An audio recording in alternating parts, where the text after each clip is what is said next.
নমস্কার বন্ধুরা, আবারও তোমাদের সামনে হাজির হয়ে গেছি আবার একটা রেমেডি নিয়ে। চলো, তোমাদের মুখে খুব এই গরমের ডাল ভাব হয়ে গেছে, একদম মানে কী বলবো, ডাল একদম ভালো লাগছে না, মুখটা একদম মানে কোনো চান নেই মনে হচ্ছে। চলো আজকে এই ফেসিয়ালটা করে নাও। প্রথমেই কী করবে দেখো, আমি একটা বাটিতে ঘরে তৈরি টক দই খানিকটা নিয়ে নিয়েছি, আমার এখানে আছে, আমি একটু অল্প করে নিয়ে নিয়েছি। টক দইটা নিয়ে মুখটাকে খুব ভালোভাবে আগে জল দিয়ে একটু ধুয়ে নেবে, তারপর টক দইটা দিয়ে হালকা হাতে ম্যাসাজ করতে করতে একটু 2 থেকে 3 মিনিট ম্যাসাজ করে নেবে। করে নিয়ে একটা টাওয়াল ভিজিয়ে মুখটা মুছে নাও বা ধুয়ে নাও ঠান্ডা জল দিয়ে।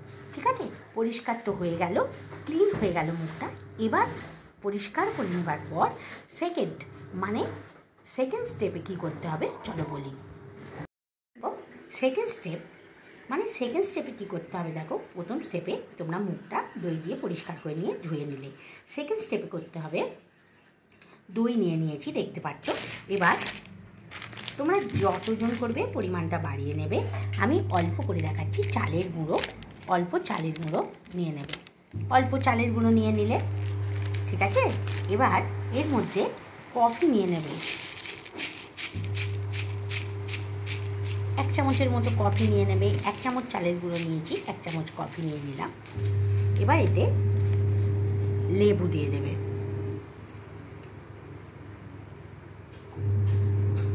লেবু দিয়ে এটাকে মিশিয়ে নিতে হবে। দেখো, ক্লিনজিং পার্টে দই দিয়ে তো পরিষ্কার করে নিলে, এবার তোমরা স্ক্রাব করবে এই চালের গুঁড়ো, কফি, লেবু, দই, এটা দিয়ে খুব ভালোভাবে আস্তে আস্তে মুখটাকে, গলাটা, হাতটা যেখানে যেখানে করবে স্ক্রাব করে নেবে। খুব ভালো করে মুখটা পরিষ্কার হয়ে গেল। এবার থার্ড স্টেপ কী করতে হবে দেখো, দ্বিতীয় স্টেপেতে আমাদের কি করতে হবে চলে যায়। দেখো, সেকেন্ড স্টেপ হয়ে গেল। থার্ড স্টেপের মধ্যে কি করতে হবে দেখো, তোমাদের দই নিয়ে নিতে হবে। আবারও আমি অল্প করে দেখাচ্ছি, তোমরা বেশি করে বানিয়ে নেবে। একটা ক্রিম তৈরি করতে হবে যা দিয়ে তোমাদের ম্যাসাজ করতে হবে মুখটা, হাতটা, গলাটা, যেখানে যেখানে করবে। এবার অ্যালোভেরা জেল এর মধ্যে নিয়ে নেবে, যে কোম্পানির পারো অ্যালোভেরা জেল নিয়ে নেবে। এক হাতে দেখাচ্ছি বলে সবটা ভালো করে দেখাতে হয়তো পাচ্ছি না। দেখো, অ্যালোভেরা জেল নিয়ে নিয়েছি। অ্যালোভেরা জেল নেওয়ার পর এবার কি নিচ্ছি চলো দেখো, অ্যালোভেরা জেল নেওয়ার পর আমি গ্লিসারিন নিয়ে নিচ্ছি, হাফ চামচ আমি এতে গ্লিসারিন নিয়ে নিলাম। ঠিক আছে, এবার এতে আমি মধু নিয়ে নিচ্ছি, সেটাও আমি হাফ চামচ নিয়ে নিচ্ছি মধু।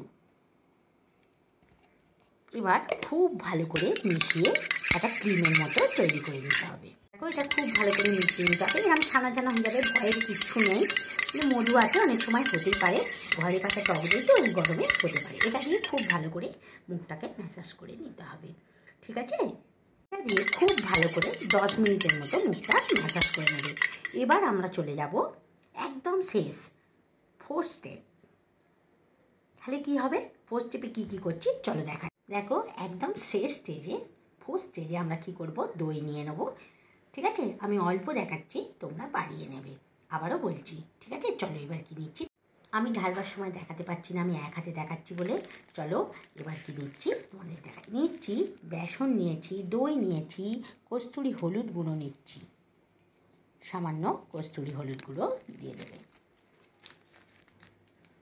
এবার আমি দিচ্ছি সামান্য মধু, হাফ চামচের মতো মধু আমি এতে অ্যাড করে দিলাম। এবার খুব ভালো করে মিশিয়ে নিতে হবে। তোমরা সকলেই দেখো, বেসন, দই, মধু, কস্তুরি হলুদগুলো দিয়ে এইভাবে প্যাক বানিয়ে নিলাম। 4th স্টেপে আমাদের এই প্যাকটাকে অ্যাপ্লাই করে নিতে হবে। কীভাবে বলি চলো, মুখ তো পরিষ্কার হয়েই গেছে, ম্যাসাজ হয়ে গেছে, সব রকম হয়ে গেছে। এবার তোমরা এই প্যাকটাকে মুখের মধ্যে লাগিয়ে নাও। লাগিয়ে নিয়ে 15 মিনিট অপেক্ষা করো। 15 মিনিট পর তোমরা টাওয়াল দিয়েও তুলে নিতে পারো ভিজিয়ে, আবার মুখটা ভালো করে ধুয়েও নিতে পারো। নেবার পর তোমরা এবার দেখো কত সুন্দর হয়ে গেছে। আমার মতোই যাদের মুখটা এই গরমে একবারে ডাল হয়ে গেছে, তোমরা তাড়াতাড়ি করে এই 4টে স্টেপ ইউজ করে